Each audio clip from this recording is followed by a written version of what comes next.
الحمد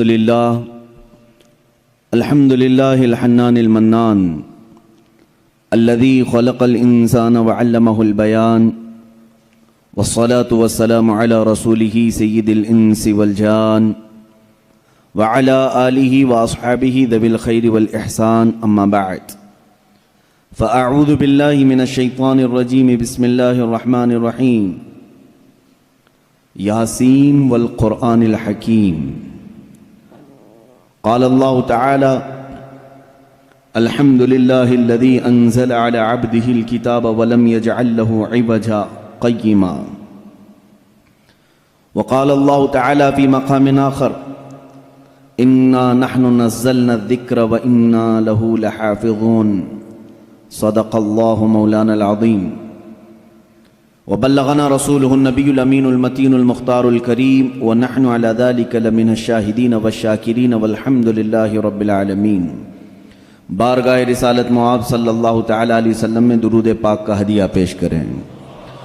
اللہم صلی علی سیدنا و مولانا محمد معدن الجود والکرم وآلہ واصحابہ الکرام وابنہ الکریم وبارک وسلم صلاة دائمة سرمدا ابدا۔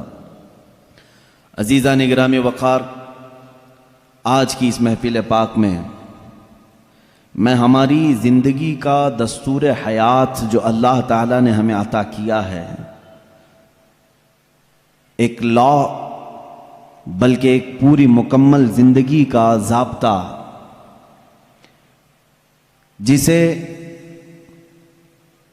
ہم قرآن عظیم کہتے ہیں، اسی مکمل ضابطۂ حیات اور اس دستور حیات والی کتاب کے متعلق کچھ باتیں عرض کرنے کی کوشش کروں گا۔ ظاہر سی بات ہے، دنیا میں جو بھی چیز ہے اس کے استعمال کے طریقے بنانے والا خود ہی بتاتا ہے۔ کوئی بھی مشین اگر بنتی ہے تو اس کے ساتھ ایک بکلیٹ ہوتی ہے کہ اس کے استعمال کرنے کے طریقے کیا ہیں۔ آپ کوئی بھی گاڑی خرید کر کے لائیں تو اس میں بھی لکھا جاتا ہے کہ اس کے فنکشنز کیا کیا ہیں، فیچرز کیا کیا ہیں۔ تو ہر مشین اور ہر آلے کے استعمال کرنے کی چیزیں بنانے والا خود اس کے ساتھ دے دیتا ہے۔ اسی طرح میرے عزیزو، تمام جہاں کے انسانوں کو پیدا کرنے والے خالق نے انسان کی پیدائش سے لے کر موت تک کیسے جینا چاہیے، کیسے رہنا چاہیے، اس کے لیے جو ضابطہ بنایا ہے وہ قرآن بنا کر نازل فرمایا ہے۔ ہماری زندگی کا مکمل دستور اس میں لکھا گیا ہے۔ یہ اور بات ہے کہ قرآن سے آج خود ہماری امت بہت پیچھے جا رہی ہے۔ یاد رکھنا ایک بات، اقبال نے کہا تھا، گر خواہی مسلمان زیستن نیست ممکن جز بقرآن زیستن۔ اگر تم چاہتے ہو کہ مسلمان ہو کر کے جیو تو یہ بات ممکن ہی نہیں ہے کہ قرآن چھوڑ کر کے جی سکو۔ قرآن کے بغیر تمہاری زندگی ہی نہیں ہے، تمہارا وجود ہی نہیں ہے۔ یوں سمجھ لیں کہ جتنا زندہ رہنے کے لیے ہوا پانی کھانے کی ضرورت ہے، اسی طرح تمہارے ایمان اور اسلام کے زندہ رہنے کے لیے قرآن اتنا ہی ضروری ہے۔ بنا قرآن کے تمہاری زندگی نہیں۔ قرآن ایک ضابطہ حیات صرف مسلمانوں کے لیے نہیں، اگر لوگوں کی تعصب کی اینک نکل جائے تو میں کہتا ہوں یہ سارے جہاں کے انسانوں کے لیے ضابطہ حیات ہے، پورے دنیا کے انسانوں کے لیے، چاہے وہ آج کسی بھی دین سے تعلق رکھتے ہوں، ان سب کے لیے قرآن ضابطہ حیات ہے۔ قرآن بتاتا ہے جینے کے سلیقے کیا ہیں، کون سی چیز تمہارے جسم کو فائدہ پہنچا سکتی ہے، کون سی چیز نقصان پہنچا سکتی ہے۔ اب میں آپ کو بتاؤں، گاڑی کسی نے بنایا اور آ کر کے آپ مجھ سے سوال کر رہے ہیں اس گاڑی میں کیا ڈالوں، میں تو آپ سے یہی کہوں گا گاڑی بنانے والے سے پوچھو، وہ زیادہ بہتر جانتا ہے۔ عزیزان گرامی، آج یہی حال ہمارا ہے۔ ہمیں پوچھنا یہ چاہیے تھا کہ میرے جسم کا نظام کون سی غذاؤں سے بہتر چلے گا، اے مولا تو ہی بتا، اس لیے کہ تو نے مجھے بنایا ہے۔ اور اللہ سے پوچھنا ہو تو قرآن کھولنا ہوگا۔ اس مولا نے بہت پہلے ہی تمہیں سارے ضابطے بیان کر دیے. اب ایک بات یہ بھی سمجھ کر کے چلیں، بنانے والے نے جو تمہیں ٹرمز کنڈیشن اور جو رولز ریگولیشن بتائے ہیں اس کے خلاف استعمال کرو گے تو مشین کا کیا ہونا ہے وہ سب تمہیں معلوم ہے. جا کر کے کار خرید کر کے لائے اور اس کے ساتھ بکلیٹ بھی ملی تھی. انہوں نے کہا تھا کمپنی والوں نے یہ کار پیٹرول سے چلتی ہے. ہو سکتا ہے آپ کے پاس پیسے زیادہ تھے، آپ نے کہا نہیں میں گھی ڈال کے چلاؤں گا. آپ نے پیٹرول کی بجائے کہا کہ نہیں میں تو مٹی کا تیل ڈالوں گا یا میٹھا تیل ڈالوں گا، کھانے والے تیل ڈالوں گا. اس گاڑی کا حشر کیا ہونا ہے وہ آپ کو معلوم ہے. کیوں؟ اگرچہ آپ کے دماغ میں گھی اور مہنگا ہے لیکن وہ مشین کے لیے سوٹیبل نہیں ہے. اسی طرح اے مسلمانوں، اے مومنوں، اللہ تبارک و تعالیٰ نے تمہارے جسم کو بنایا ہے، ایک ایک رگ کو، ایک ایک بال کو اس نے پیدا کیا ہے. وہ بہتر جانتا ہے کہ تمہارے جسم کے لیے کون سی چیز سوٹیبل ہے. اس کے بتائے ہوئے تعلیمات کو چھوڑ کر کے اگر تم دنیا کی سنو گے تو ظاہر سی بات ہے یہ ایسی ہی ہے جیسے بنانے والے کو چھوڑ کر کے دوسرے سب کے پاس جا رہا ہے آدمی.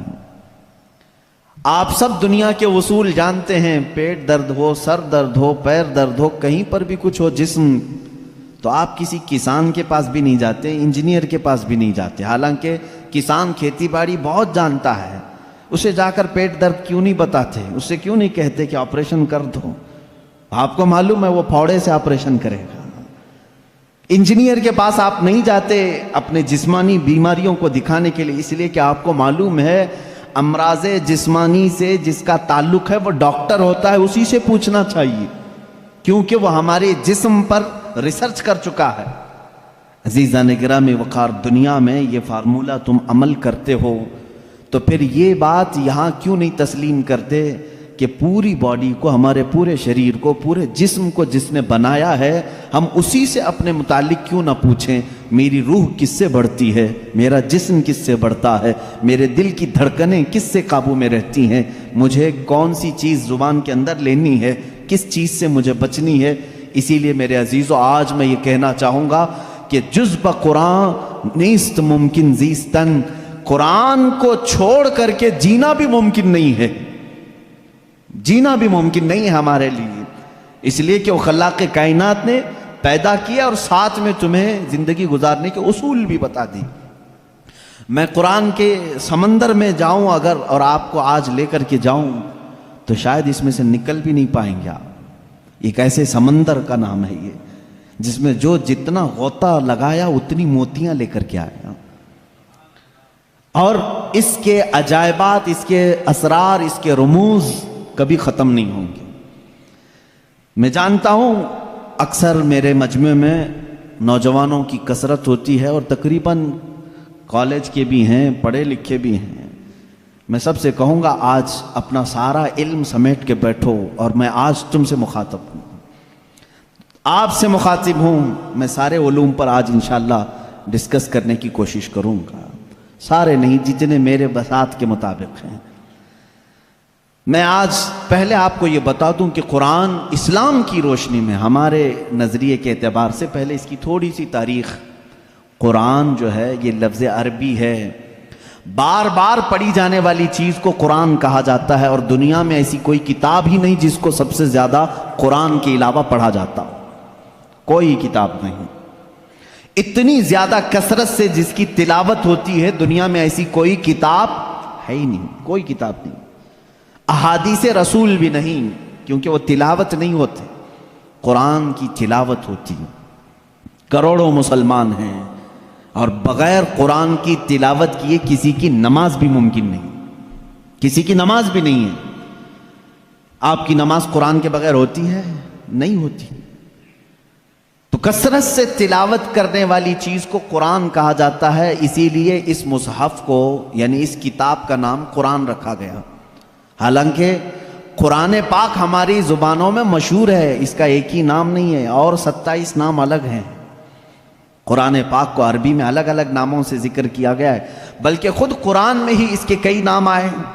قرآن میں اللہ تعالیٰ نے اس کو فرقان بھی فرمایا، اسی کو تنزیل بھی فرمایا، اسی کو کتاب بھی فرمایا، اسی کو نور بھی فرمایا، اسی کا ایک نام شفا بھی ہے، اسی کا ایک نام رحمت بھی ہے، اسی کا ایک نام البیان بھی ہے، اسی کا ایک نام احسن الحدیث ہے، اسی کا ایک نام البرہان ہے، اسی کا ایک نام المیزان ہے، اسی کا ایک نام الامانہ ہے، اور اسی کا نام قرآن پاک بھی ہے۔ یہ تمام نام قرآن پاک کے خود قرآن میں استعمال ہوئے ہیں، اللہ نے خود قرآن پاک میں فرمایا ہے۔ کثیر نام ہے اور ہر نام کی ایک الگ الگ وجہ ہے کہ کیوں اس کا نام یہ رکھا گیا۔ اب اندازہ کرو آپ کہ میں ایک ایک نام کی تشریح بیان کروں تو 27 دن تو اسی میں لگ جائیں گے کہ قرآن کے نام کیا کیا ہیں۔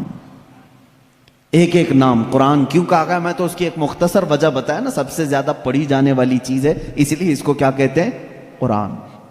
اسی طرح بیان، اللہ نے فرمایا ہر چیز کا اس میں بیان ہے، کچھ بھی نہیں چھوڑا گیا ہے، اس لیے اس کو بیان کہتے ہیں۔ تنزیل، اس لیے کہ یہ اتارا گیا ہے، اس لیے اس کو تنزیل کہتے ہیں۔ احسن الحدیث ہے، سب سے اچھی بات کو کہتے ہیں عربی میں، اور قرآن سے اچھی بات کوئی ہے نہیں، اس لیے اس کا نام احسن الحدیث ہے۔ اس کا ایک نام شفا ہے، اس لیے کہ اس کی آیتیں مریضوں پر پڑھو تو شفا ملتی ہے۔ اس کا نام ہدا ہے، اس لیے کہ اس میں ہدایت کی آیتیں ہیں، بھٹکا ہوا بندہ اگر پڑھ لے تو سیدھے راستے پر آ جائے۔ اس کا نام رحمت ہے، اس لیے کہ غم میں اگر کبھی بندہ اس کو پڑھ لے، بلکہ حضور اکرم صلی اللہ علیہ وسلم نے فرمایا اپنی میتوں پر سورہ یاسین پڑھو، ان پر رحمت ہوتی ہے۔ تو قرآن کا نام رحمت بھی ہے۔ اسی لیے قرآن کے اسماء اور قرآن کے ناموں کی تفصیل اپنا ایک الگ ٹاپک ہے، لیکن میں آپ کو بتاؤں جس قرآن کو ہم نے ترک کیا ہوا ہے آج، اے میرے عزیز بچوں، آج کی محفل کے بعد میں سب سے کہوں گا عہد کر کے اٹھنا کہ اے اللہ مجھے اس وقت تک موت نہ دے جب تک میرے سینے میں قرآن کا کوئی حصہ نہ آ جائے۔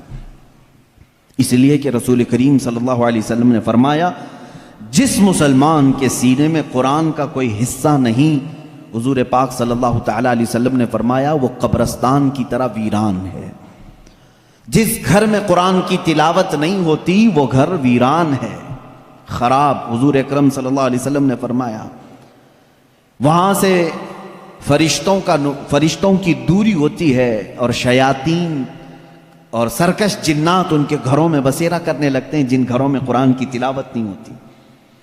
قرآن کا ایک حصے سے مراد چند آیتیں، چند سورتیں بھی اگر تمہیں یاد ہیں، انشاءاللہ العزیز آپ اس کی فضیلت کے ساتھ قیامت کے دن شفاعت کے مستحق بھی ہوں گے۔ قرآن کا تھوڑا حصہ بھی اگر تمہارے سینے میں موجود ہے، اس لیے کہ اللہ کے حبیب صلی اللہ تعالیٰ علیہ وسلم سے صحابہ اکرام نے فرمایا، عرض کیا آقا دنیا سے جانے کے وقت سب سے اچھی چیز کیا لے کر کے جائیں اس دنیا میں؟ حضور پاک صلی اللہ علیہ وسلم نے فرمایا رب تعالیٰ کے نزدیک وہ بندہ دنیا میں لانے والی چیزوں میں سب سے بہتر ہے جو قرآن اپنے ساتھ لایا ہو۔ قرآن اپنے ساتھ لایا ہو مطلب کیا ہے؟ قبر میں یہ لکھا ہوا قرآن رکھ دیا آپ نے اور یہ سوچا کہ ہماری میت قرآن لے کر جا رہی ہے۔ میاں قرآن یہ ورقی قرآن نہیں کہہ رہا ہوں میں، قرآن وہ نفس قرآن جو لوح محفوظ میں ہے اور تمہارے دلوں میں اترا ہوا ہے، اس قرآن کی بات کر رہا ہوں۔ وہ قرآن جس نے بھی اپنے سینے میں رکھا اور اللہ کی بارگاہ میں گیا، اس کی سفارش قرآن کی مردود نہیں ہوتی۔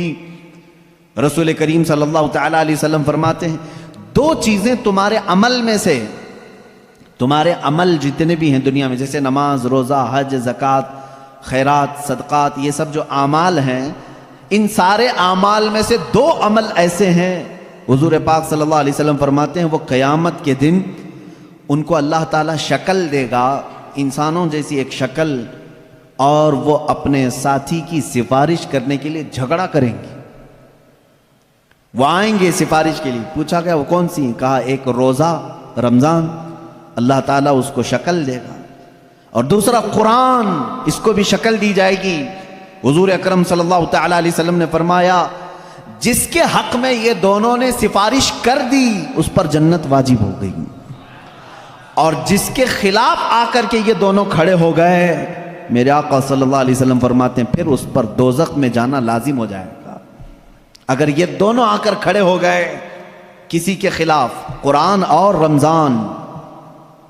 رمضان کہے گا کہ مولا میں اس کے گھر جاتا تھا، اس نے بے حرمتی کی ہے، میری بے عزتی کی ہے، میں جب جاتا تھا تو یہ بے حیائیاں ویسے ہی کرتا تھا، میرا ادب و احترام کبھی نہیں کیا اس نے۔ اگر رمضان ہمارے خلاف کھڑا ہو گیا اور قرآن اگر یہ کہہ دیا کہ مولا کبھی اس نے مجھے اپنے سینے سے نہیں لگایا، کبھی میری آیتیں تلاوت نہیں کیا، اس کو آج معاف نہ کیا جائے، رب تعالیٰ ان دونوں کی سفارش اس حق میں بھی قبول کرے گا اور دوزخ میں بھیجے گا۔ اللہ کے رسول صلی اللہ تعالیٰ علیہ وسلم جو سید المعصومین ہیں، بخشے ہوئے ہیں، وہ دعا یہ کرتے تھے، اللہم اجعل القرآن حجتا لنا لا حجتا علینا، اے اللہ قرآن کو قیامت کے دن ہمارا سفارشی بنا، ہمارے خلاف مقدمہ کرنے والا نہ بنا۔ اندازہ کرو رسول کریم صلی اللہ تعالیٰ علیہ وسلم جب یہ دعا فرماتے تھے، اس قرآن کو تم ہلکا نہ سمجھو۔ اے مسلمانوں، سوچنے کی بات ہے، تمہارے پاس 1000 کتابیں نہیں ہیں، ایک ہی قرآن ہے جس سے ساری امت کو جوڑا گیا ہے۔ اور حد تو یہ بھی ہے، اسلام میں اسلام کے نام پر 70 سے زیادہ فرقے بنے، بہت فرقے بنے، ہر صدی میں کچھ نہ کچھ فرقے جنم لیتے رہے اور مرتے بھی رہے، آج بھی ہیں 70 سے زیادہ فرقے پائے جاتے ہیں، بلکہ خود شیعوں میں 70 فرقے ہیں، خوارج میں الگ فرقے ہیں، ان کے علاوہ اور دوسرے فرقے جیسے قادیانی ہیں، بدعقیدہ ہیں، جو اسلام کی کچھ نہ کچھ بنیادی چیزوں سے انحراف کرتے ہیں۔ لیکن میں آپ کو بتاؤں، تقریباً جتنے اسلامی فرقے ہیں سب کا اتفاق ہے کہ قرآن یہی ہے، کوئی اور نہیں۔ یہ 30 پارے جو قرآن کے ہیں اس پر سب کا اتفاق ہے۔ یہ بھی قرآن کا ایک معجزہ ہے، دوسرے سارے مسئلوں میں اختلاف چل رہا ہے، لیکن قرآن کا الف لام میم سورہ فاتحہ سے شروع ہو کر والناس پہ ختم ہونے میں تقریباً سارے فرقے اس کو تسلیم کرتے ہیں۔ شیعوں کا ہمارا اختلاف ہے، اہل حدیث سے اختلاف ہے، دیوبندیوں سے اختلاف ہے، رافضیوں سے اختلاف ہے، قادیانیوں سے اختلاف ہے، لیکن جا کر کے سارے مکاتب فکر میں آپ دیکھیں سب کے ہاں یہی قرآن پڑھا جاتا ہے، یہی قرآن ہے۔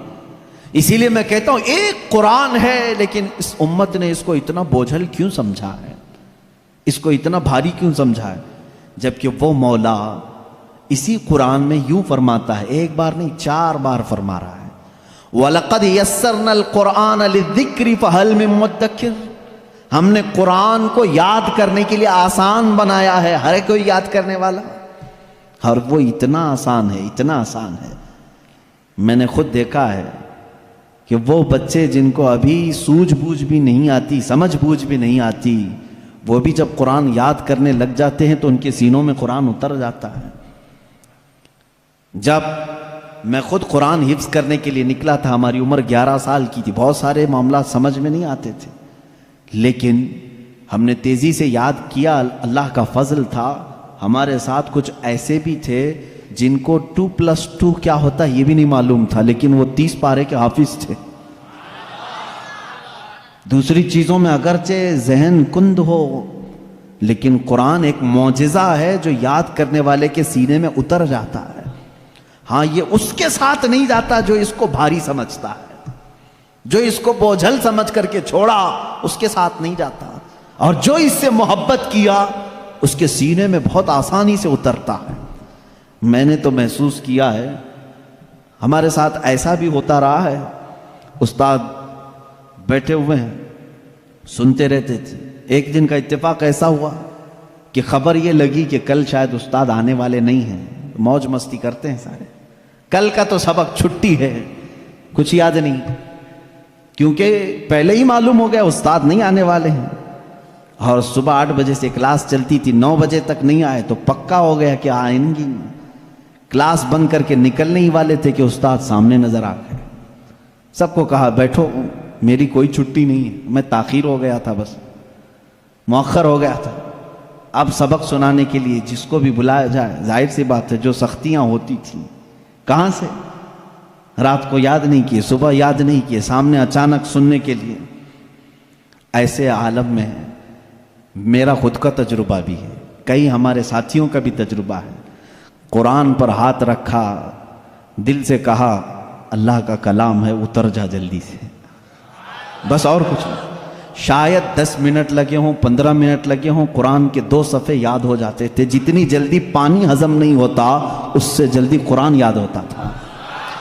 کر کے تو دیکھا ہوتا آپ نے، کر کے تو دیکھا ہوتا۔ شروع میں شیطان بہت ورغلاتا ہے، بہت بہکاتا ہے، یاد کرنے نہیں دیتا اور بھگاتا ہے، لیکن جو جم گیا تو پھر قرآن ہی اس کا مددگار بھی ہوتا ہے، قرآن اس کا مددگار ہوتا ہے۔ اب میں چند حدیثیں آپ کو بتاؤں کہ قرآن کہاں تک تمہاری دوستی نبھاتا ہے۔ پہلی بات، کچھ لوگ ڈر کر کے چھوڑے ہوئے، ہم تو پڑھ ہی نہیں پاتے تھے، اس پر بھی میں آج ایک حدیث پڑھا، حضرت عائشہ صدیقہ رضی اللہ تعالیٰ عنہا سے مروی ہے، فرماتی ہیں رسول کریم صلی اللہ تعالیٰ علیہ وسلم نے فرمایا الماہر فی القرآن، جو قرآن کا ماہر ہے یعنی اچھی تجوید میں تلاوت کرتا ہے اور اس کے معنی بھی سمجھتا ہے، سب سمجھتا ہے، حضور اکرم صلی اللہ علیہ وسلم نے فرمایا قیامت کے دن وہ معزز محترم فرشتوں اور انبیاء کے ساتھ ہوگا۔ جو ماہر ہے قرآن میں، جو قرآن اچھے سے تلاوت کرتا ہے، یہاں تک تو بات ٹھیک ہے۔ آگے میرے آقا صلی اللہ علیہ وسلم فرماتے ہیں والذی یقرأ القرآن یتتعتع فیہ وعلیہ شاق فلہ اجران او کما قال رسول اللہ صلی اللہ علیہ وسلم۔ میرے آقا فرماتے ہیں اور وہ بندہ جو اٹک اٹک کے پڑھتا ہے، اس کے لیے زبان پھسل جاتی ہے، یہ صاف ہے الفاظ حدیث میں، جو اٹک اٹک کے پڑھتا ہے زبان پھسل جاتی ہے، یا ذہن موٹا ہے، زبان موٹی ہے، جلدی سمجھ میں نہیں آتا، ادھر ادھر ہجے کر کے پڑھتا ہے، میرے آقا صلی اللہ علیہ وسلم نے فرمایا اس کو ڈبل اجر ہے، فَلَهُ أَجْرَانِ، اس کو دگنا اجر ہے۔ تو کیوں چھوڑ دیا تھا اس قرآن کو؟ یہی سوچ کر کہ پتہ نہیں کہاں غلطی ہو جائے۔ تم لگے رہتے ہیں، ایک دن وہ آ جاتا جب ہماری زبانوں کی لکنت کو بھی یہ صحیح کر دیتا۔ قرآن پاک علاج بھی ہے، شفا بھی ہے، دوا بھی ہے، رزق بھی ہے، رحمت بھی ہے۔ عزیزان گرامی، میرے آقا صلی اللہ تعالیٰ علیہ وسلم نے فرمایا، احادیث کے چند جملے میں آپ کے سامنے رکھ دوں۔ رسول پاک صلی اللہ تعالیٰ علیہ وسلم فرماتے ہیں کہ جو قرآن گھر میں تلاوت کرتا ہے اس کے لیے ایک فرشتہ ہے جس کا نام سکینہ ہے۔ حضرت اسید بن حضیر رضی اللہ تعالیٰ عنہ ایک صحابی ہیں، وہ رات میں تلاوت کر رہے تھے، اچانک بادل کا ایک ٹکڑا نیچے آ گیا۔ بادل کا ٹکڑا کبھی نیچے آپ نے دیکھا نہیں ہوگا، اس میں کیا ہوتا ہے معلوم ہے؟ جیسے فریج کھولنے کے بعد بہت تیز شبنم جیسی ٹھنڈک رہتی ہے، اس طرح بادلوں کو کچھ جمی ہوئے پانی اور برف جیسی چیزیں گھیری ہوئی رہتی، ایک ٹکڑا ان کے اوپر آ گیا۔ حضرت اسید ڈر گئے، ان کا گھوڑا ہنانے لگا، تیزی سے اچھل کود کرنے لگا، اور وہ قرآن پڑھ رہے تھے اس وقت، اور انہوں نے قرآن چھوڑ دیا اور صبح حضور اکرم صلی اللہ علیہ وسلم کے دربار میں آئے، کہا یا رسول اللہ صلی اللہ علیہ وسلم مجھے ڈر لگ رہا ہے، رات کو میں چھت پر بیٹھ کر قرآن پڑھ رہا تھا، صرف میری بیوی ہے اور میرے گھر میں ایک گھوڑا ہے، مجھے ڈر یہ لگا کہ آسمان سے کچھ برس جائے گا اور میں ہلاک ہو جاؤں گا۔ بادل کا ٹکڑا یہاں تک آ گیا تھا، سر تک آ گیا تھا، اور میرا گھوڑا بھی دیکھ کر کے ہنانے لگا، اچھل کود کرنے لگا، یہ کیا معاملہ ہے؟ اللہ کے حبیب صلی اللہ تعالیٰ علیہ وسلم نے فرمایا، مسکرایا، کہا اسید تلاوت چھوڑ کیوں دیا؟ اور پڑھتے رہتے ہیں، اس لیے کہ وہ فرشتہ ہے جسے قرآن سننے کا بہت شوق ہے۔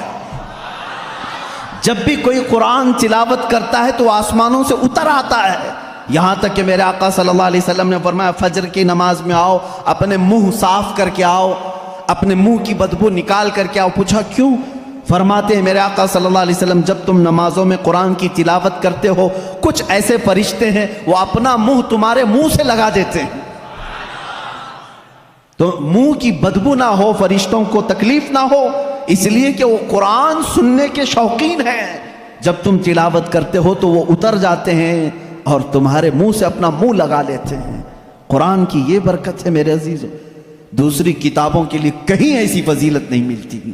یہ تو میں دائرہ اسلام میں موجود میرے آقا صلی اللہ تعالیٰ علیہ وسلم کی بتائی ہوئی حدیثیں آپ کو پہلے بتا رہا ہوں، میں پھر دنیاوی معاملات میں بھی آؤں گا کہ قرآن کہاں کہاں ہماری رہنمائی کرتا ہے۔ پہلے تو ہم اپنے دائرے میں دیکھیں، ہم چھوڑے ہوئے ہیں نا اس کو۔ اقبال نے کہا تھا وہ زمانے میں معزز تھے مسلمان ہو کر، آج تم خار ہوئے ہو تاریک قرآن ہو کر۔ آج تم خار ہوئے ہو تاریخ قرآن ہو کر، قرآن چھوڑ کر کے ہی ذلیل ہوئے ہیں، باقی اور کوئی وجہ نہیں ہے۔ اللہ تبارک و تعالیٰ نے جو مقدس چیز تمہارے لیے اتاری، پچھلی امتوں کو کبھی یہ چیز نہیں ملی۔ قرآن جیسی برکت کسی امت کو نہیں ملی جو امت مصطفیٰ صلی اللہ علیہ وسلم کو ملی۔ تورات آئی ہے، انجیل آئی ہے، زبور آئی ہے، سب کو معلوم ہے نا، آسمانی کتابیں آئی۔ جاؤ اے مسلمانوں، ڈھونڈ کر کے لاؤ تورات کا ایک نسخہ جو موسیٰ علیہ السلام پر اترا تھا، ڈھونڈ کر کے لے آؤ انجیل کا ایک نسخہ کہ جو عیسیٰ علیہ السلام پر اترا تھا، زبور کا ایک نسخہ لے کر کے آؤ۔ آج وہ کتابیں ناپید ہیں، اور اگر ہیں تو اس میں اختلاف۔ خود عیسائیوں کے ہاں 4 قسم کی انجیلیں پائی جاتی ہیں، یہودیوں کے ہاں تورات اولڈ ٹیسٹمنٹ میں، یونان والوں کا الگ، فلاں جگہ کے الگ، جرمنی کے الگ، UK کے الگ، امریکہ کے الگ۔ جا کر کے دیکھو گے تو ان کے نسخوں میں الگ الگ تبدیلیاں ہیں۔ زبور نام کی جو کتاب تھی داؤد علیہ السلام پر، وہ کہاں ہے؟ اس کی کتنی آیتیں غائب، کسی کو نہیں پتا۔ لیکن دنیا میں اگر خالد ہمیشہ رہنے والی کوئی کتاب ہے تو قرآن مقدس ہے۔ تم جاؤ امریکہ میں بھی تمہیں یہی قرآن ملے گا جو سورہ فاتحہ سے شروع ہو رہا ہے، عرب میں جاؤ یہی قرآن ملے گا جو والناس پہ ختم ہو رہا ہو، ہندوستان میں آؤ یہی قرآن ملے گا جس کے درمیان میں سورہ کہف ہے۔ کہیں پر بھی جاؤ قرآن اسی طرح سے آج موجود ہے۔ تمہیں ڈرنے کی ضرورت ہے اے مسلمانوں، قرآن کہیں ضائع نہیں ہوگا، کہیں ضائع نہیں ہوگا۔ آج کچھ لوگ یہ سوچتے ہیں کہ قرآن کو ہم مٹا دیں گے، خاک مٹا دیں گے، خاک مٹا دیں گے۔ تم جیسے بہت آئے، تمہارے سے بڑے بڑے بلکہ سڑے سڑے بھی آئے، قرآن کا کچھ نہیں کر سکے، اس لیے کہ اس کے حفاظت کی ذمہ داری خود اللہ نے لی ہے۔ قرآن میں خود فرماتا ہے اِنَّا نَحْنُ نَزَّلْنَا الذِّكْرَ وَإِنَّا لَهُ لَحَافِظُونَ، ہم نے ہی قرآن کو اتارا ہے اور ہم ہی اس کی حفاظت کرنے والے ہیں۔ اب اللہ کے ذمے میں ہے، اسی لیے قرآن کی حفاظت کا ذمہ امت کو نہیں دیا گیا، ورنہ یہی حال ہوتا جیسے پہلے کی امتوں نے کیا۔ عیسائی علماء کیا کرتے تھے؟ امیروں کے لیے الگ آیتیں بتاتے تھے، غریبوں کو الگ آیتیں بتاتے تھے، پیسہ لیتے تھے، آیتیں بدل دیتے تھے۔ اگر امت کے حوالے یہ قرآن بھی چھوڑ دیا جاتا تو دنیا دار زر خرید مولوی وہ قرآن کو بھی بیچ دیتے ہیں، حکومت کو راضی کرنے کے لیے آیتیں بدل دیتے ہیں، لیکن اللہ نے امت کے حوالے نہیں رکھا، خود اپنے حفظ و امان میں رکھا ہے۔ قرآن کو کوئی بدل نہیں سکتا، لا تبدیل لکلمات اللہ، رب تعالیٰ خود فرما رہا ہے اللہ کے ایک کلمے میں بھی تبدیلی نہیں۔ خوف کس بات کا تمہیں؟ اس کی قرآن کی اتنی حفاظت کی گئی ہے کہ اس کے سارے الفاظ گن کے رکھ لیے گئے ہیں، ایک لفظ بھی اگر کم ہو گیا تو پتہ چل جائے گا یہ قرآن نہیں ہے۔ الفاظ تو دور کی بات ہے میرے عزیزو، اس کی صورتیں محفوظ ہیں، 114 صورتیں ہیں، اس میں ایک کم بھی نہیں ہوگی، زیادہ بھی نہیں ہوگی۔ ہم یہ سب محفوظ ہیں، جو عالم ہوگا، جو حافظ ہوگا، کروڑوں کی تعداد میں علماء بھی ہیں، وہ سب کو معلوم ہے، یعنی قرآن کی یہ باتیں جاننے والے علماء کی بات کر رہا ہوں، سب کو معلوم ہے کہ قرآن میں 114 صورتیں ہیں، 540 رکوع ہیں۔ اتنا ہی نہیں بلکہ اس کے جو ہے حرف بھی گن لیے گئے، آیتیں بھی گن لی گئی ہیں، 6666 آیتیں ہیں، حروف بھی گنے گئے ہیں، زبر بھی گنے گئے ہیں، زیر بھی گنے گئے ہیں، بلکہ اس کے نقطے بھی گن کے رکھے گئے ہیں، کہیں ایک نقطہ بھی کم نہیں کر سکو گے۔ اس قرآن کی اتنی جو حفاظت ہے، آج میں آپ کو بتاؤں، کبھی کسی نان مسلم کے پاس جاؤ اور اگر وہ تم سے یہ سوال کرے تو مسلمان ہے، اسلام ہی سچا دھرم ہے، کیا تمہارے پاس پروف ہے اس چیز کا؟ تم کیا کہو گے؟ حضور صلی اللہ تعالیٰ علیہ وسلم کے معجزے سناؤ؟ انکار کرے گا۔ میرے آقا صلی اللہ تعالیٰ علیہ وسلم نے چاند کے 2 ٹکڑے فرمائے، سورج کو پلٹا دیا، بہت سارے معجزے ہیں، وہ کہے گا میں نہیں مانتا ان چیزوں، وہ اس زمانے میں تھے، میں کہاں دیکھا ہوں۔ اگر تم اس کے سامنے اسلام کی عظیم فتوحات کو دکھاؤ گے، وہ کہے گا میں نہیں مانتا، یہ سب کہانیاں ہوں گی، ہمارے بھی بھگوانوں کے ذکر اس طرح سے کیے گئے ہیں، اسی طرح کی باتیں ہمارے پاس بھی موجود ہیں، ہر کوئی کہے گا۔ تمہارے پاس اگر اپنے حق ہونے کی کوئی علامت آج بھی موجود ہے تو صرف قرآن پاک ہے۔ اسے کہو میرے سچے مذہب پر اور اچھے مذہب پر قائم ہونے کی سب سے بڑی دلیل، سب سے بڑا پروف قرآن ہے۔ لا کر کے دکھاؤ اس طرح کی کوئی دوسری کتاب کسی کے پاس ہو۔ کم سے کم 1400 سال سے جو محفوظ چلی آ رہی ہے دنیا میں، کسی لیبارٹری میں بھی، کسی لائبریری میں بھی اتنی پرانی کوئی کتاب آج محفوظ موجود ہے ہی نہیں۔ یہ میری بات نہیں، ساری دنیا کا جو دوسرے ریلیجن سے تعلق رکھتے ہیں ان کا بھی یہی قول ہے کہ قرآن سے زیادہ محفوظ اس دنیا میں اب کوئی چیز نہیں رہ گئی۔ اس کی حفاظت کو اللہ نے اس طرح سے ترتیب دے کر فرمایا ہے کہ مسلمان اپنے بچوں کو حافظ قرآن بناتے ہیں اور اس کی حفاظت میں لگے ہوئے ہیں۔ اللہ تعالیٰ نے سینوں کو چنا ہوا ہے اس قرآن کی حفاظت کے لیے۔ خیر میرے عزیزوں، احادیث کریمہ میں یہ ہے، حضور اکرم صلی اللہ تعالیٰ علیہ وسلم فرماتے ہیں قیامت کے دن ایک بندہ آئے گا جو قرآن تلاوت کرتا تھا، اس کے حساب کی باری آئے گی تو رب تعالیٰ اس سے فرمائے گا اقرأ القرآن وارتقی ورتل، اے بندے قرآن یہاں پر بھی پڑھ جیسے دنیا میں پڑھتا تھا، جیسے تو قرآن پڑھتا تھا یہاں پر بھی پڑھ، اور جب تک وہ پڑھتا رہے گا رب تبارک تعالیٰ فرماتا ہے ورتقی ورتل، ایک آیت پڑھ ایک درجہ اوپر، دوسری آیت پڑھ دوسرا درجہ اوپر، تیسری آیت پڑھ تیسرا درجہ اوپر، جنت میں وہ درجے طے کرتا جاتا رہے گا، جہاں جا کر کے وہ قرآن کی تلاوت ختم کرے گا کہا جائے گا یہی تیرا درجہ ہے۔ میرے آقا صلی اللہ تعالیٰ علیہ وسلم سے پوچھا گیا کہ کیا یہ قرآن جب تک وہ تلاوت کرتا رہے گا اس کے درجے بلند ہوتے رہیں گے؟ حضور اکرم صلی اللہ علیہ وسلم کی حدیث میں ہاں، میں نے جنت میں دیکھا ہے قرآن کی تلاوت کرنے والوں سے اوپر کسی کا درجہ آیا ہی نہیں، کیونکہ یہ تلاوت کرتے کرتے، کیونکہ جو کچھ بھی جنت حاصل کرنے کا آپشن ہے نا وہ دنیا میں ہی تو ہے۔ تم اتنی نمازیں پڑھو تو یہ جنت ہے، اتنے روزے رکھو تو یہ جنت کا دروازہ تمہارے لیے، حج کرو تو یہ جنت کا دروازہ تمہارے لیے، سارے آپشن جنت حاصل کرنے کے دنیا میں ہیں۔ یہ دارالعمل ہے، مرنے کے بعد عمل ختم ہو جائے گا، لیکن قیامت میں صرف ایک عمل ہے جس کو پھر رب تعالیٰ ریپیٹ کروائے گا۔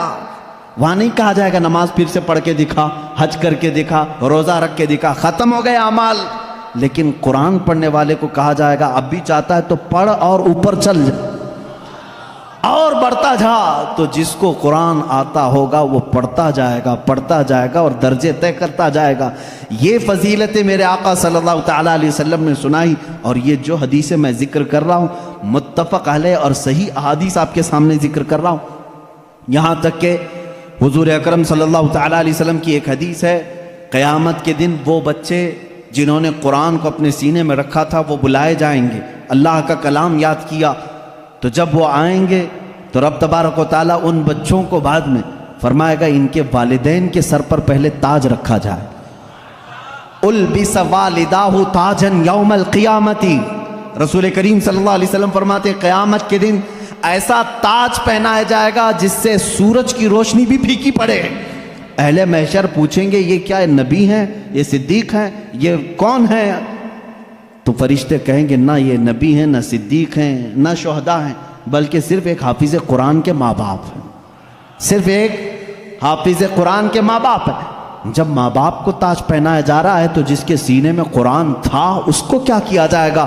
رب تعالیٰ اس کے لیے فرماتا ہے، میرے آقا صلی اللہ علیہ وسلم نے فرمایا اس حافظ قرآن کو بلایا جائے گا اور اس سے کہا جائے گا ایسے 10 لوگ تیرے خاندان کے جن پر دوزخ میں جانا واجب ہو گیا، ان کا ہاتھ پکڑ، صرف اس کی برکت سے میں ان کی جہنم کی سزا کو معاف کر کے تیرے ساتھ جنت عطا کروں گا۔ اس کی سفارش قبول کی جائے گی۔ لیکن یاد رکھیں میرے عزیزو، حافظ قرآن قرآن کی آیات پر عمل کرتا ہو، اس کا ادب بھی کریں، احترام بھی کریں۔ آج زمانے میں حفاظ قرآن کے ساتھ بہت ہی برے سلوک دیکھنے کو ملتے ہیں۔ یاد رکھنا قیامت کے دن وہ اس عذاب میں مبتلا ہوں گے جو قرآن کی بے حرمتی کرنے والے کا عذاب ہوگا، کیونکہ وہ حافظ قرآن کی بے ادبی کرتے ہیں۔ ہمارے بزرگان دین جو سلف صالحین ہیں، میں نے پڑھا بھی ہے، بزرگان دین کا طریقہ تو یہ ہوتا تھا کہ اگر کوئی حافظ قرآن زمین پر بیٹھا ہے تو وہ کبھی اوپر نہیں بیٹھتے تھے۔ ہاں اگر وہ خود حافظ قرآن ہیں تو پھر دونوں کے معاملات ایک طرح کے ہیں. لیکن کوئی حافظ قرآن نہیں ہے اور کوئی حافظ نیچے بیٹھا ہے تو علماء بزرگان دین اس کو بے ادبی محسوس کرتے تھے. اللہ کا کلام سینے میں لے کر وہ نیچے ہے اور بغیر حفظ قرآن کیا ہوا اوپر بیٹھا ہے. اس کو بزرگان دین نے بے ادبی محسوس فرمائی. بہرحال قرآن ایک ایسا جامع نظام اللہ تعالیٰ نے تمہیں عطا کیا اور اس کی فضیلتیں میں نے بتائی. اور سب سے بڑی بات کیا ہے معلوم ہے؟ قرآن اللہ نے اتارا، آیتیں ساری چیزیں میرے آقا صلی اللہ علیہ وسلم پر اترتی رہیں. اس کی پہلی آیت جو اتری اقرا بسم ربک الذی خلق، غار حرا میں واقعہ آپ کو معلوم ہوگا. میرے آقا صلی اللہ تعالیٰ علیہ وسلم پہاڑ پر ایک غار ہے آج بھی مکہ کے کنارے، غار حرا اس کو کہتے ہیں، جبل نور.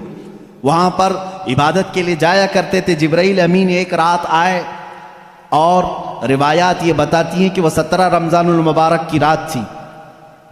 آ کر کے انہوں نے حضور اکرم صلی اللہ علیہ وسلم سے صرف اتنا کہا اقرا، پڑھو. آپ صلی اللہ علیہ وسلم نے فرمایا ما انا بقاری، میں نہیں پڑھنے والا.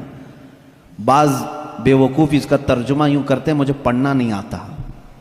حضور اکرم صلی اللہ تعالیٰ علیہ وسلم کو پڑھنا نہیں آتا. آپ نے جبرائیل امین نے سینے سے سینہ لگایا اور پھر کہا اقرا، کہا پڑھو. میرے آقا صلی اللہ علیہ وسلم نے وہی جواب دیا. 4 بار اس طرح سے ہوا.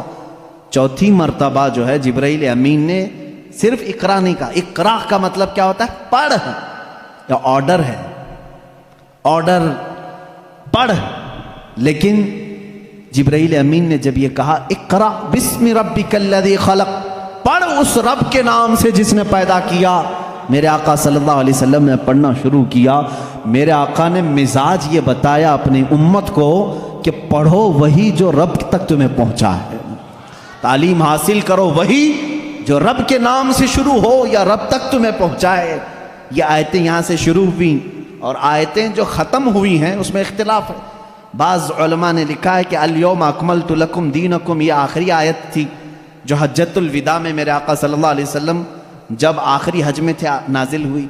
بعض علماء اور مفسرین نے فرمایا اذا جاء نصر اللہ والفتح، یہ سورہ پڑھتے ہوں گے نا آپ نماز میں، یہ قرآن کی سب سے آخری سورہ نازل ہونے کے اعتبار سے. ایک بات ذہن میں رکھ لیں، نازل ہونے کی ترتیب الگ ہے اور پڑھنے کی آج ترتیب الگ ہے. قرآن آج جو پڑھا جاتا ہے اس کی ترتیب کیسے ہے؟ سورہ فاتحہ پہلے ہے الحمدللہ، اس کے بعد سورہ بقرہ ہے، اس کے بعد سورہ آل عمران ہے، اس کے بعد سورہ نساء ہے، اس کے بعد سورہ مائدہ ہے، اس کے بعد سورہ انعام ہے، پھر سورہ اعراف ہے. اس طرح سے یہ صورتیں چلی اور ختم کہاں پہ ہوئی؟ سورہ والناس، قل اعوذ برب الناس ملک الناس پڑھتے ہیں نا، یہ آخری سورہ. یہ پڑھنے کی ترتیب ہے لیکن نازل ہونے کی جو ترتیب ہے وہ الگ ہے. پہلے آیتیں نازل ہوئی تھی 5. یہ باتیں میں کیوں بتا رہا ہوں یہ لاسٹ میں آپ کو خود سمجھ میں آ جائے گا. ذہن میں اتنا رکھ لینا، سب سے پہلے کون سی آیتیں نازل ہوئی؟ اقرا بسم ربک الذی خلق. آج بھی جب بچوں کی بسم اللہ خوانی ہم کراتے ہیں تو یہی آیتیں پڑھاتے ہیں. بچے کو سب سے پہلے یہی پڑھاتے ہیں. 5 آیتیں میں پڑھ بھی دیتا ہوں. اقرا بسم ربک الذی خلق، خلق الانسان من علق، اقرا وربک الاکرم الذی علم بالقلم، علم الانسان ما لم يعلم. یہ 5 آیتیں ہیں جو سب سے پہلے میرے آقا صلی اللہ علیہ وسلم پر نازل ہوئی. جبرائیل امین لے کر آتے تھے، حضور اکرم صلی اللہ علیہ وسلم کو سناتے تھے. یہ قرآن کی ابتدا ہے اور 23 سال تک نازل ہوتا رہا.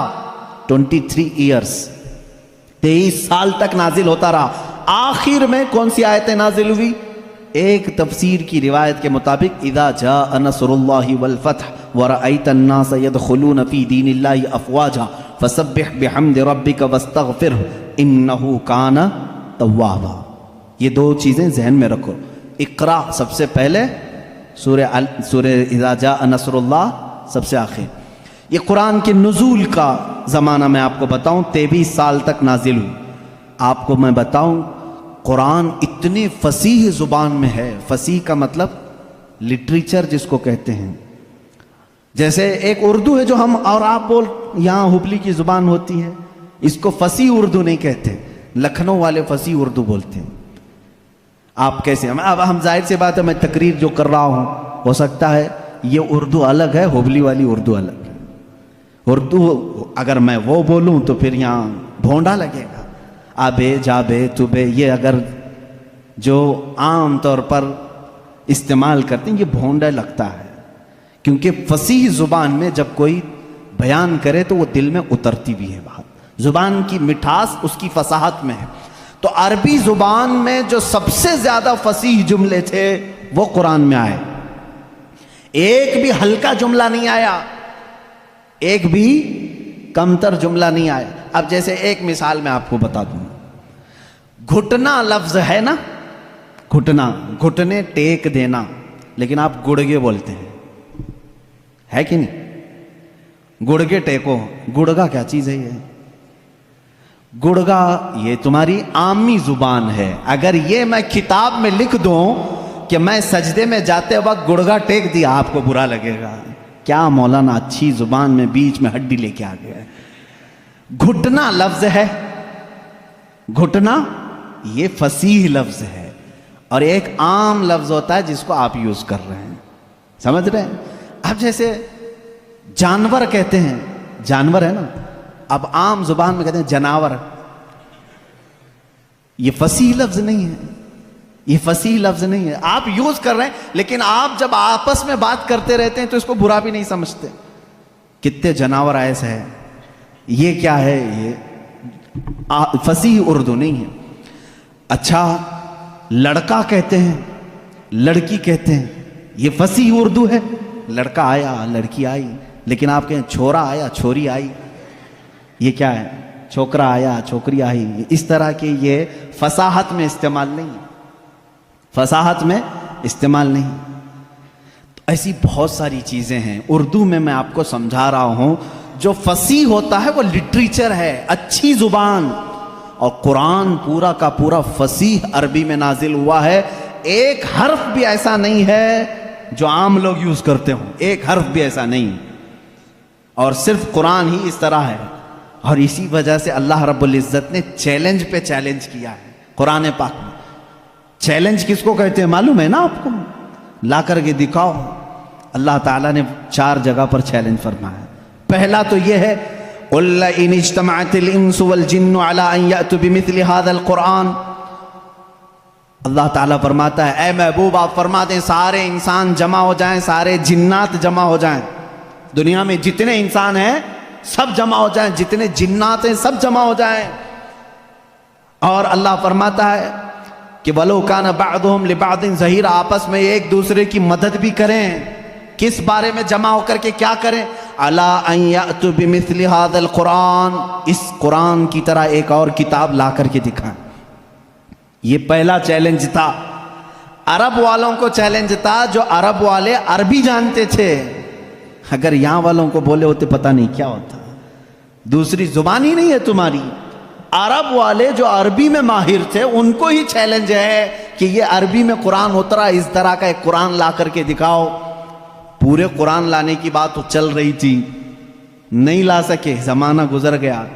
اس کے بعد رب تعالیٰ نے اس چیلنج کو تھوڑا ہلکا کر دیا، کم کر دیا، کہا ام یقولون افترا فأتوا بعشر سور مثلہ، یہ اللہ کے کلام پر جھوٹ کہتے ہیں، حضور کو کہتے ہیں شاعر ہے، ساحر ہے، جادوگر ہے۔ اے رسول ان سے کہہ دیں پورا قرآن تو اب تک بنا کے نہیں لا سکے، اس کی 10 صورتیں بنا کر کے لاؤ، اس کے جیسی 10 سورے بنا کر کے لاؤ۔ حضور اکرم صلی اللہ علیہ وسلم نے چیلنج کیا مکہ والوں کو، اور وہ آپس میں چیمی گوئیاں کرتے رہتے تھے۔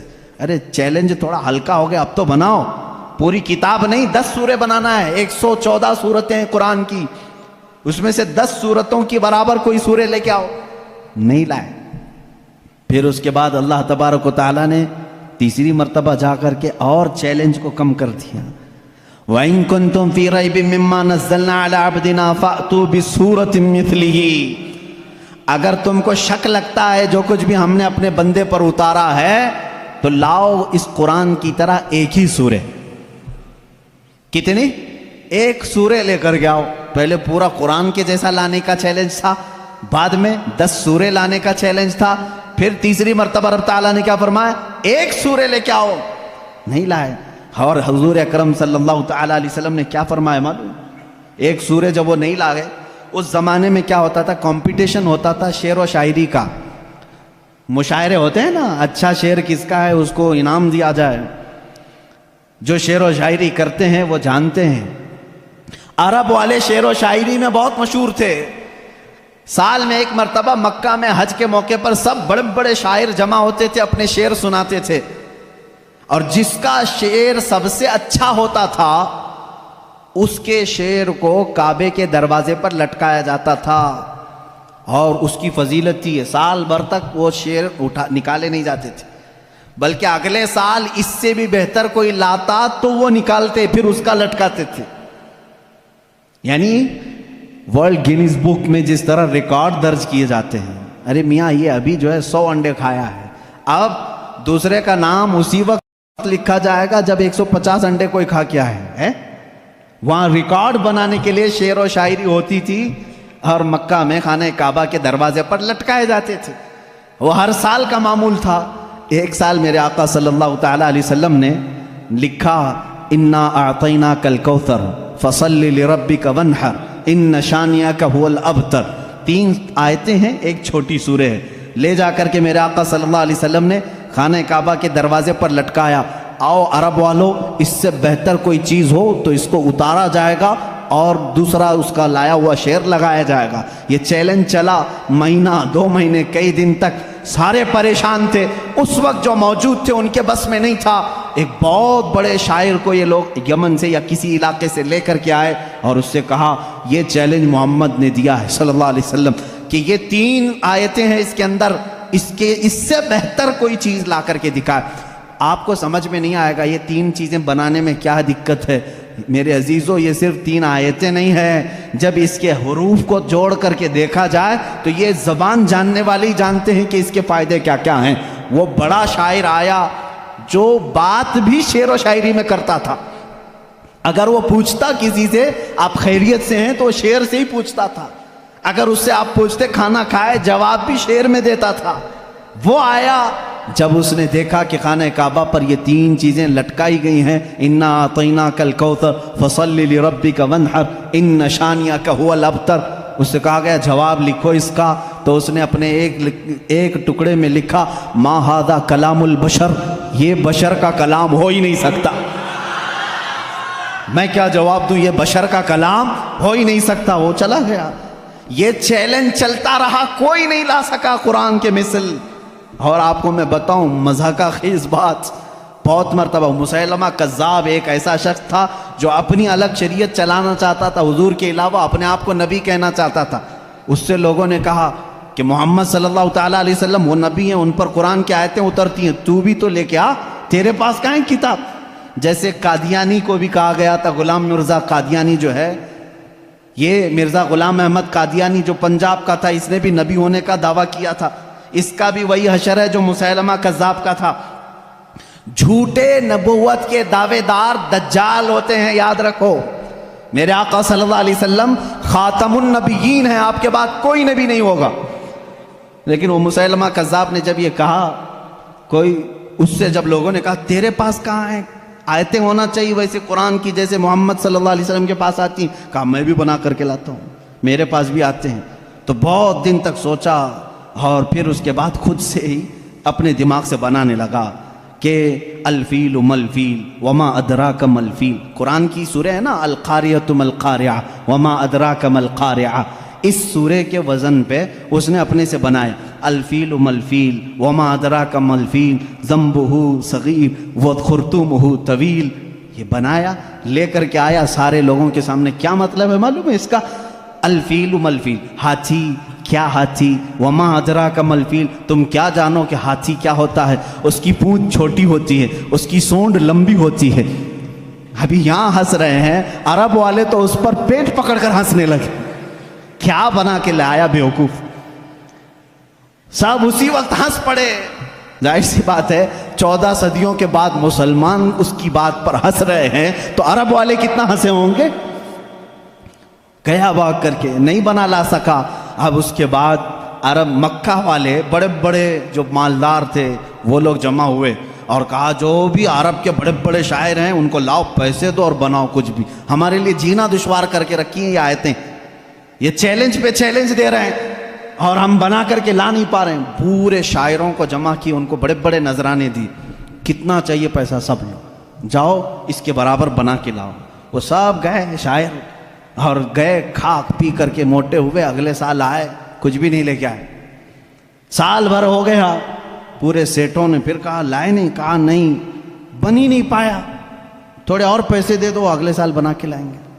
پھر پیسے ان کے اکاؤنٹ میں جمع ہوئے ہوں گے اس زمانے میں، جو بھی اکاؤنٹ رہا ہو، پھر دیے، جیسے آج شاعروں کو پہلے اکاؤنٹ میں ڈالنا پڑتا ہے، اس لیے میں لفظ اکاؤنٹ کا ذکر کر رہا ہوں۔ ان کو اور پیسے دیے، وہ پھر پیسے لیے اور گئے، جا کر کے دوسرے سال، اب ظاہر سی بات ہے اب تو مار کھاتے، نہیں لاتے پیسے، پچھلے سال کے بھی بقایا تھے، اس سال بھی تھے۔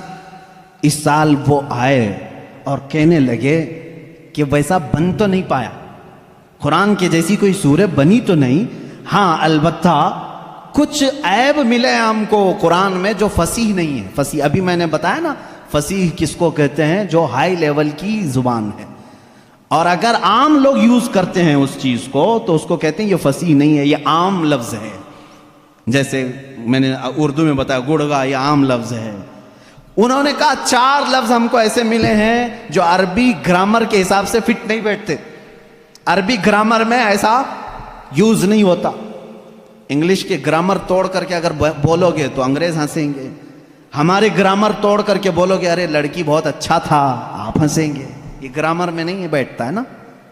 اسی طرح ان شاعروں نے کہا 4 لفظ قرآن میں ایسے ملے ہیں جو گرامر سے ہٹے ہوئے ہیں۔ کہا چلو یہ بھی بڑی بات ہے، یہ بھی بڑی بات ہے، تم بنا کر کے نہیں لائے لیکن قرآن کے کچھ ایسی چیزیں ڈھونڈ کے تو لائے ہو جو قرآن میں عیب ہے۔ کہا جلدی بتاؤ کیا ہے؟ کہا 4 چیزیں ہیں۔ توجہ چاہتا ہوں میرے عزیز، یہ ذہن میں رکھنا، حضوا ایک لفظ آیا ہے۔ ان جاہلوں نے کہا، وہ شاعروں نے، بڑے بڑے شاعر تھے، حضوا نہیں یوز کرتے عربی میں، استہزاء، یعنی مذاق کے لفظ کو کیا کہتے ہیں عربی میں؟ استہزاء، لیکن قرآن میں حضوا یوز ہوا۔ تو انہوں نے کہا حضوا یہ عام لفظ ہے، یہ ایسا نہیں یوز ہونا چاہیے تھا۔ کہا دوسرا کیا ہے جلدی بتاؤ؟ کہا کبیر بڑے کو کہتے ہیں لیکن قرآن نے اس کو کبار کہا ہے۔ کبار کون یوز کرتا ہے؟ ان شاعروں نے کہا کبار یہ گرا ہوا لفظ ہے، کبیر یوز کرتے ہیں، اچھے لوگ جو ہیں وہ کبیر یوز کرتے ہیں، کبار نہیں۔ 2 لفظ ہوئے، حضوا، کبار۔ پھر تیسرا لفظ انہوں نے کہا لشیئن آتا ہے، لشیئن یہ گرامر کے حساب سے فٹ بیٹھتا ہے، لیکن قرآن نے لشیئن کہا پیش کے ساتھ، یہ بھی گرا ہوا۔ پھر کہا اچھا اور کیا ملا؟ کہا عجیب ہوتا ہے، جیسے کوئی بھی عجیب چیز کو دیکھتے ہیں عربی میں بھی اس کو عجیب کہتے ہیں، عجیب، لیکن قرآن نے اس کو عجاب کہا ہے۔ عجاب یہ گرا ہوا لفظ ہے، عجاب کہاں آتا ہے؟ یوز نہیں ہوتا عرب میں۔ تو یہ سیٹھ لوگ بڑے خوش ہو گئے، چلو کچھ تو کمیاں ڈھونڈ کے لائے ہیں 2 سال کی محنت کے بعد، چلو محمد صلی اللہ علیہ وسلم کے پاس آئے، کہا ہے محمد صلی اللہ علیہ وسلم آپ کے چیلنج کو ہم نے ایکسیپٹ کیا، صورتیں تو نہیں لائے لیکن تمہارے قرآن میں 4 ایسی باتیں ہیں جو فصیح نہیں ہیں، عام ہیں، گرامر سے گری ہوئی ہیں۔ حضور صلی اللہ تعالیٰ علیہ وسلم نے پوچھا بھی نہیں کیا ہے کیا نہیں، کہا میں تم سے بات نہیں کروں گا، تم سے بات نہیں کروں گا، تم اور میں ہوں نا، ہمارے دونوں کے بیچ میں کوئی ایک بڑا فیصلہ کرنے والا ہونا چاہیے۔ کون طے کرے گا؟